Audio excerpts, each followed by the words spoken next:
This is Ambreen Ali. And this is David Mayorga. You're listening to Exit Interview, a conversation with Princeton SPIA graduates about their senior year research.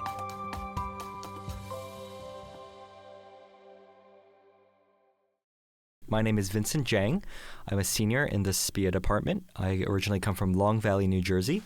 After graduation, I'm going to be attending Harvard Law School on an educational delay of service in order to become an active duty judge advocate in the U.S. Army Judge Advocate General's Corps. That is incredible, and thank you for your service, and thank you for your future service as well. Thank you for your support. Yeah, that's really incredible, and how important to go into that, into that particular legal career in the armed services. I think that's really important. To be there to advise and make sure that our military leaders are making the right choices rooted in law. Let's just get right into it. I read your thesis, really interesting work related to the PLA, or the People's Liberation Army in China. Sort of your exploration of how these particular leaders are either promoted or fired, and some of the reasons why, and looking sort of at the demographics and sort of the backgrounds of these particular military leaders. So tell me a little bit about, in your own words, as if you were talking to a neighbor maybe that doesn't really work in this space or know this space. Tell us a little about, what your thesis is about, what you explored. Yeah, absolutely. So my thesis looked at the civil-military relations of the People's Republic of China. So civil-military relations is a field of political theory which examines what the relationship between the people with guns and the people without them should look like. So it's a pretty eternal question throughout history. A lot of different thinkers, from Thucydides to Sun Tzu, have thought about this issue. In particular, we're really interested in the civil-military relations of authoritarian states, because these states tend to face unique challenges because of their non-democratic systems. A lot of authoritarian states, if you look at the aggregate of all states in the 20th century, were overthrown through coups d'etats. So that means their military came in and overthrew the government and replaced it with a military junta, or invited another person to come and take over. So this is a really interesting challenge for authoritarian leaders. They have to face the external security threat, but they also have to manage an internal security threat.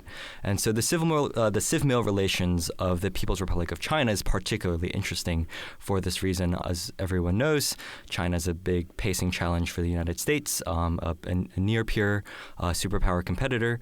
And so it's really important for people around the world to kind of observe what's going on in Chinese civ-mil relations.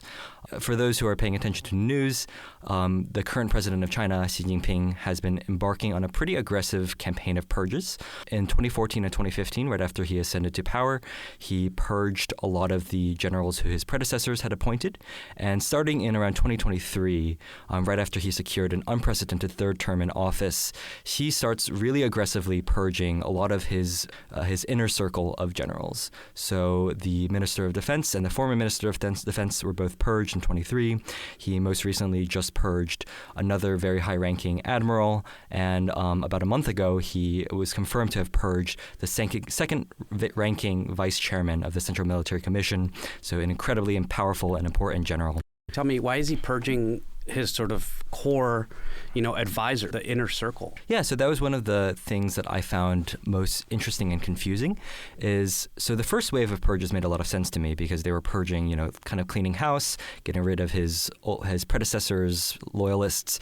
But this second wave of purges is much more intriguing, because he's purging people who he nominated just a couple of years ago. So he's getting rid of people who, until very recently, he trusted enough to elevate to this position. So there must be some other reason that he's purging his own loyalists. And this behavior is actually quite reminiscent of another leader in Chinese history, Mao Zedong, the founding president of China and chairman of the Chinese Communist Party, because during the Cultural Revolution, Mao Zedong also ended up purging a lot of his loyalists, these people who had kind of grown up with him, served with him during the Civil War, who he should have trusted unconditionally, but for some reason decided to go after them. For many folks listening, this might sound like an incredibly niche sort of exploration, however important and timely. What drew you to this particular topic? Was it a class or a conversation with a professor, or maybe even a personal connection? Yeah, so I'm Chinese American, have grown up speaking Mandarin Chinese. While serving in ROTC, I've always been encouraged to kind of develop that talent for the purposes of the Army. And so I've always had a kind of an outside interest in U.S.-China relations. I took a couple of classes at Princeton. In fact, one of them, China's Foreign Relations, SPIA 316, was the class that made me decide to be a SPIA major. I took that back in my freshman fall. And then in my sophomore fall, I took a class called Chinese Politics with the professor who would later on go to be my thesis advisor, Professor Rory Trix. So that class was a really interesting examination of the internal workings of the PRC. One of the units that we had was on elite politics in China, so kind of the dynamics at the highest levels, the sort of power struggles between different factions. And that stuff was really, really, really interesting and really fascinating to follow. During the class, it was the October 22 National People's Congress of the Chinese Communist Party when Xi Jinping secured that unprecedented third term. Professor Trix had a really fun interactive activity. He had us all bet on the composition of the Politburo Standing Committee. But that really got me hooked onto kind of watching Chinese politics. It's really a black box to a lot of outside observers. We kind of can see what happens, but we don't really know the mechanisms inside. So then my thesis was a way of trying to apply a different methodology to examining the inner workings. Can you give us a sense of what policymakers in this space and in sort of security and international affairs could take away from your research?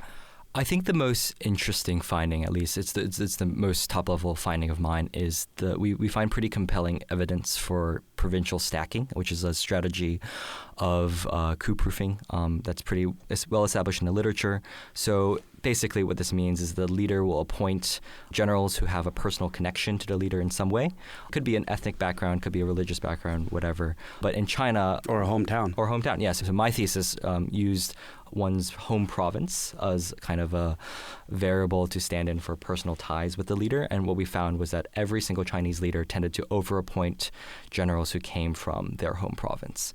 So for instance, think if Joe Biden appointed 50% of his generals from Delaware and Donald Trump appointed 50% of his generals from Florida, you kind of see the fluctuation of these different provinces over time. And that's really important for policymakers because if you're going into a negotiating room with one of these generals, our defense officials or diplomatic officials are oftentimes tasked with doing. You want to know everything you can about the other person sitting across from you. You want to have as many details as you can on that policy sheet, so you kind of know you can assess if the guy sitting across from me, is he insecure or is he secure right now? Does he have a lot of power? Does he have a lot of sway? Does he have the year of Xi Jinping, or is he kind of an outsider? Is he someone who fought his way up but doesn't have a powerful backer? So that's really important. I think strategic negotiation is one big takeaway that one can have from my thesis. Some other really important takeaways is in terms of threat assessment. One of the biggest questions that I'm sure everyone has on their minds is whether or not the United States and China are going to go to war, particularly over a Taiwan contingency. And I think from observing Chinese civil military relations, one can get a better sense of where Xi Jinping's head's at. For instance, if he's purging these members of his inner circle, he's probably not super confident in the ability of the PLA to win a large-scale conventional war. This most recent guy who went down, He Weidong, he was the number 2 general in the Central Military Commission. So this is probably one of the guys who Xi Jinping is getting his daily military briefs from. And one of his basically a potential threat or opponent. A potential threat. What we think is this guy probably went down because of a pretty big corruption scandal in China. The rockets that the rocket force uses for their hypersonic missiles were found to have been filled with water. The fuel had been siphoned out and then was presumably being sold on the black market. So for an incident like this to happen, it signals something to both the leader and to the outside world. To the leader, it shows that if members of my inner circle are willing to go behind my back and sell off national assets to line their own pockets, they can't be trusted. Right. And then to the outside world, that if these guys get purged, it also signals that the leader that doesn't have full confidence in his team. Full confidence in his team. maybe observers in Taiwan would be happy to read the results of my thesis, though it might mean that they have a little bit more breathing room to prepare for the event of a contingency. I think that the U.S. government should continue to monitor their developments in China, as I'm sure they are. That's incredible insight. Let's take a step back and look at the experience of going through this research, a years-long project, something obviously that you're proud of. What is something that you're particularly proud of during the process? Not so much the final paper, but was it something that struck you along the way, or something that you learned about yourself or learned about your pursuit of knowledge? Is there something that you want to highlight for folks? Yeah, absolutely. I think especially for future SPIA students who might be listening in, I would really encourage you to develop a sense of resilience when you're writing the thesis. My thesis actually had a number of setbacks along the way. My original topic wasn't as focused on elite politics. I kind of wanted to incorporate more of a societal dimension, analyze the composition of the PLA. One big section that I actually ended up having to cut entirely was a chapter on the one-child policy and how that might have impacted the PLA in any way. But because of data availability concerns, I was digging through these old provincial gazettes where they had some very sparse numbers about the number of recruits that were coming from each province for hours and hours. And ultimately that ended up being a dead end. It ended up being there wasn't enough data to write a really conclusive chapter. This was November, December of last year. I frankly panicked. I went to my thesis advisor. I was like, oh no, this project that I've been working on, it's not going to work out. And I don't know which direction to pivot. So I think he had some really good advice. It was the start of winter break, so he advised me to kind of take a step back, reassess, and maybe consider different directions for pivoting. So I went back to the literature, reread some of the classics of civil relations, and I found this methodology. And I'm really proud of, kind of my resilience in realizing that one track wasn't working, pivoting about halfway through the thesis writing process, and then being able to put together my entire project in, I would say, just over a semester. That's fantastic advice.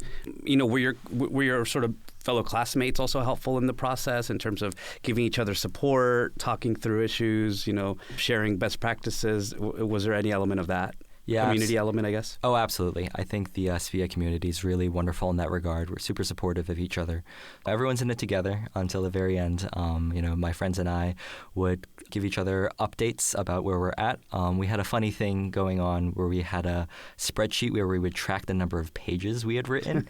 So that was kind of a competitive collaborative aspect. So you would see people's progress increase over the course of the semester and sort of encourage each other. Yeah, that would encourage you to kind of catch up. And it also felt great whenever someone hit the minimum page threshold and then oh, I have so much more to write. I can write way more than just the minimum. So that was a really fun community building exercise. Throughout the whole process, my classmates helped me brainstorm ideas, think about different directions I could pivot. And then I think after my first draft was finished, I really appreciated a lot of my close friends, all their help in helping me to edit and revise. So I have a tendency to write pretty long run-on sentences, and one of my best friends sat me down and was like, okay, I've identified every single run-on sentence you've written in your thesis. You need to change all of these. That was super, super helpful, and I think just speaks to the strength of the Princeton academic community in coming together and helping each other. That is fantastic and so lovely to hear that you were being supported by your community. Look, you're off to an incredibly bright future. Congratulations on law school. Thank you for your service. I know you're heading in that direction, and you've been in ROTC here during your time at Princeton, and I'm sure your family and friends are incredibly proud of you. Thanks so much for being with us. Yeah, thank you so much as well.